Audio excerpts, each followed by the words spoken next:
In 5 miles, you are still on the best route. I'm on the bottleneck section of the 5 freeway. The bridge that they're building just south of Carmenita, okay? Where we're down to, now we're at 4 lanes, but we were just down to 3 lanes. There's also apparently a crash ahead. So apparently I'm running 10 minutes late because of the crap going on the 5. But what's really interesting about this section of the freeway is that they've been working on it for over a decade. They've been working on this section of the 5 freeway for over a decade. And when Maria Estrada was running for Assembly in 2018, I organized an event called the Barn Burner that spelled BERNER,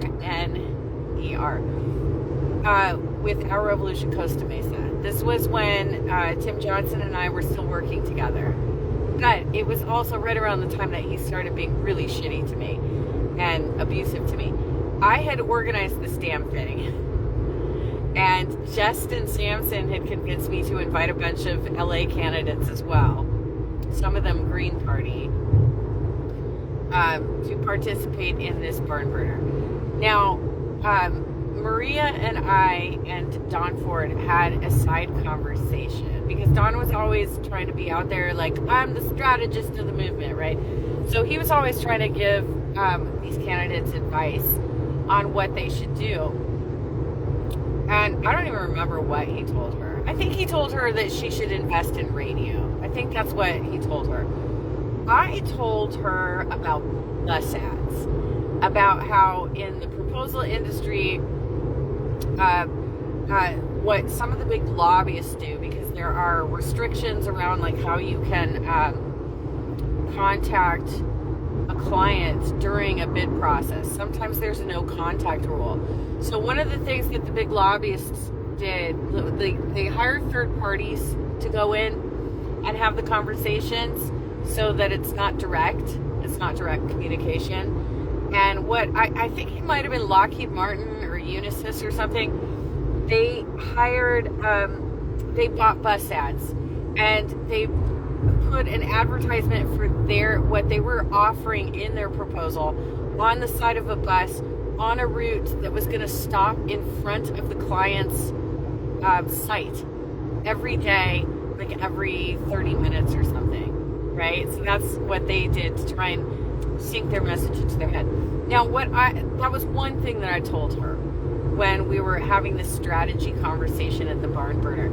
Another thing I told her was that this stretch of the 5 freeway has been under construction since the aughts. It still is. We are now in 2021, and that conversation I had with her was in 2018. And I told her straight up that if she used that as part of her platform, that she would work to get the Caltrans funding necessary to complete this project, that she could win her district. And she didn't fucking listen to me because she was far more concerned with being a Dem exiter and demonizing the Democratic Party than actually presenting viable solutions for her district. But this situation, and this is where Don kind of tapped in too, because he had actually I don't think he was quite there yet. He was maybe a little bit there. I think his evolution of this knowledge kind of came later when he went on the road. But there's the whole shrinking cities strategy, which is something that we suspect is happening where it's part of gentrification, where they're trying to move in the voters that they want in a certain district by changing the socioeconomic conditions of a district. And what's happening here on the 5 freeway is that they are hurting generations, entire generations of people who have to commute to work, but they have to go through a bottleneck situation every single day that they do it. So they're losing time. They're losing time from their families.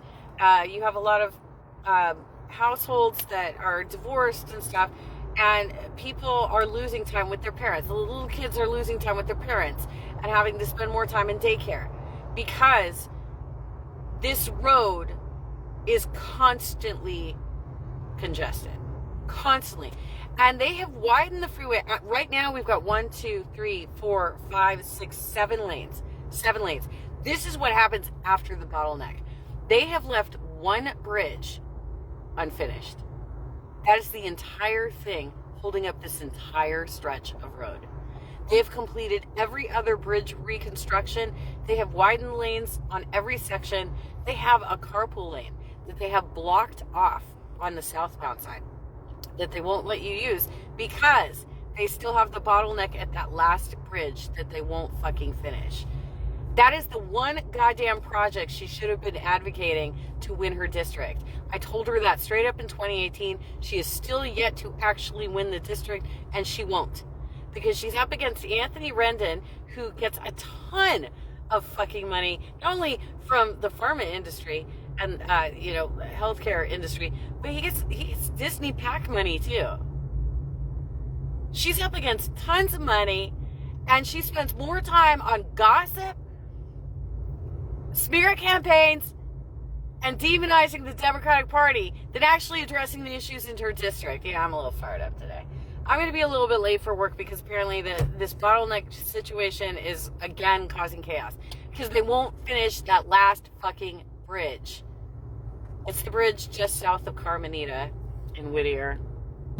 Fuck's sake.